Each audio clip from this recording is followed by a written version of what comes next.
In any city, in any country, venture across the highways and lonely roads until you reach the city's bottom rung. Walk among the ones society has cast away, beggars and poor picked raw by the demands of those better off. Should you come across a scruffy man under a large oak tree holding a bottle of liquor in a paper bag, his shirt sweat-stained and his pants muddied, do not be afraid to ask him if he knows of the one who calls itself the holder of the Adversary. More than likely, he will smile knowingly at you, like an old friend with whom you've just shared an inside joke. Do not be alarmed, the man knows the one who you search for. The less fortunate of us often know things we will never dream of. He will guide you to a manhole and casually slide the metal lid off with one grimy boot. Tossing you a small flashlight, which flickers precariously, he will urge you down into the darkness. Once inside the putrid womb of a sewage system, you will come to realize that it bears no unpleasant scent, no scent whatsoever, in fact. But turning on the flashlight and gazing at your surroundings, you will notice you are in a round room. On all the walls will hang partially decomposed bodies, their owners forever suspended in a state of half-awareness, feeling all the pain and horror of a body withering and rotting around them. Corpses litter the floors, and you may notice that one nearly touches you. Do not shrink back. To show cowardice would invite no creature or entity that you would do well to know. Once you have observed your surroundings, the smell will arrive. It will be the most awful thing you could imagine. Human and animal excrement, sulfur, rotting bodies, burning flesh. You will want to claw your nose from your face, and the watering of your eyes will nearly blind you. But do not cower, do not run, or resist the urge to vomit. You will find a thought in your head, unbidden. We are the remains of the ones who cannot face the adversary. There is no source of this whisper, but it may curl around you as if carried by the stench itself.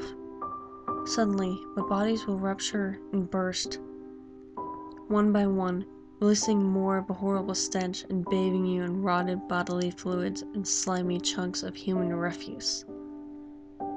The corpses will then sink to the floor, and what rises from the slurry is a creature of pure beauty. Man, woman, or something else entirely. It depends on you yourself. It will not be possible to shake your gaze from this gorgeous, naked human until you realize the creature is an idolized caricature of you. Confident, heart-achingly gorgeous, smiling a gentle, patient smile. It will be everything you yourself could ever desire to become. You will be overcome by a sudden jealousy, a total anger, a need to annihilate this perfect you. Do not give in, no matter how strong the temptation is. If you do, you are doomed to the adversary's wrath. The eternal torment of the damned you have witnessed prior. There's only one question you must ask the exquisite creature. What could they destroy? The holder of the adversary will laugh at you melodically, condescendingly, and will explain to you as though you are a small, stupid child exactly the answer to your question. It will spare you no details, even the most horrific. Though horrifying, the story will be interesting and calming to listen to, and you will find yourself absorbed in a childlike fascination with the holder.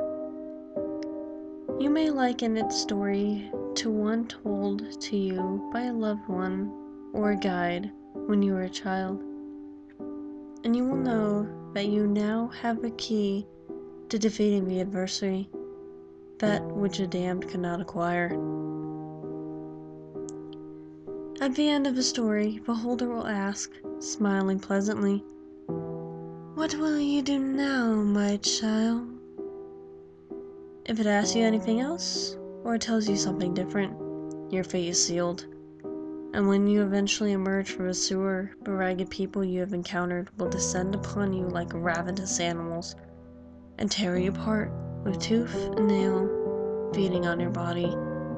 There is no escape, only the knowledge that it will happen. Regardless of your fate, Beholder will place an object on your palm and close your hand around it. "You mustn't open your hand until you are free of this place," it will say, as a fitting goodbye. Then you must turn and leave, and do not look back. Once you escape the sewer, and if you're lucky, you may open your fingers.